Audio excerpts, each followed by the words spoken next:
Hi,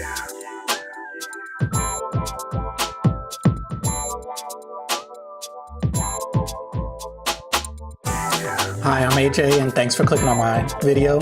I really appreciate you taking the time out of your day to watch this. Now, this video is kind of a follow-up to my previous video where I talked about why you should or should not buy audiobooks. And so if you guys want to check that out, once this video is over, there'll be a link at the end. Now, you're probably wondering why this video is entitled, "You Can Be a Mind Reader, The Power of Books." It's very simple. It's not as hard as you may think this concept is going to be. Basically, once you're reading a book, you're reading the mind of the author. Whatever the author was thinking about at that time, that's what you're reading on the pages of the book. So in a sense, when you're reading, you're transporting yourself either into the mind of the author or the mind of another person. So if it's a biography, of course, you're getting the thoughts of that individual versus the thoughts of the author. But when you're reading a nonfiction book, whether it's talking about history or it's talking about business or whatever the subject is, you're getting into the mind of that author, and it tells you a little bit about how they think and what they think. So another great power related to books is saving time. There are many authors out there who they'll go out and they'll do research on certain topics.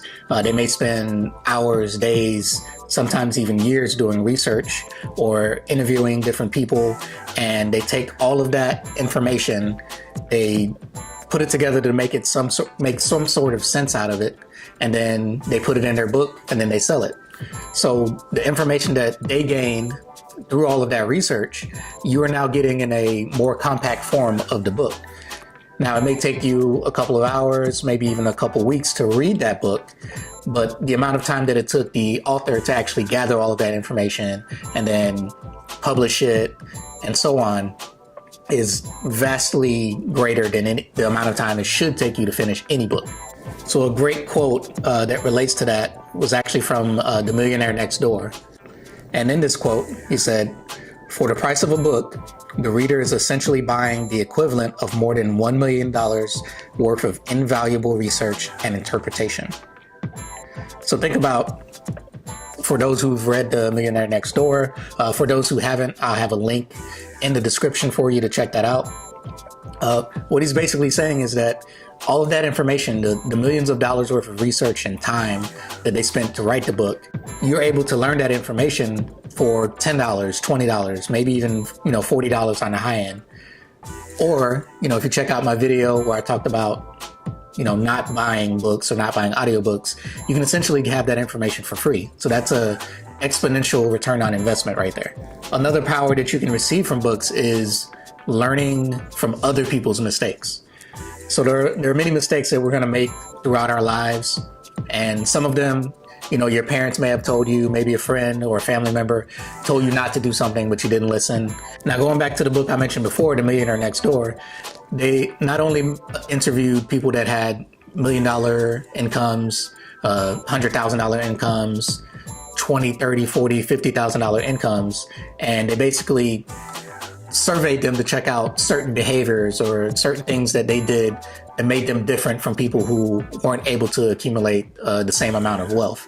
And the information that they talk about in this book, these are things that you can learn without actually going out and make the mistake. Now, of course, someone has to tell you about that book before you have the chance to read it and learn from it and then apply it. So the hardest part is, one, having someone that can point you in the right direction, give you great information, lead you to different books or different programs or different websites and things of that nature that can help you out. And of course, you always have a library available to you. That's a place where you can walk in. But if someone can tell you about certain books, it's much easier to filter through all of the millions of books that are out there and available. As I mentioned previously in the video, check out the link to the video where I talk about how you can save by not purchasing audiobooks or physical books. So this was just a really quick video. So if there are any other powers that you believe that you can receive from reading books, make sure you put that in the comments below. Thanks for checking out my video. If you're not a current subscriber, go ahead and click that subscribe button. If you're already a subscriber, Again, thank you for being a subscriber.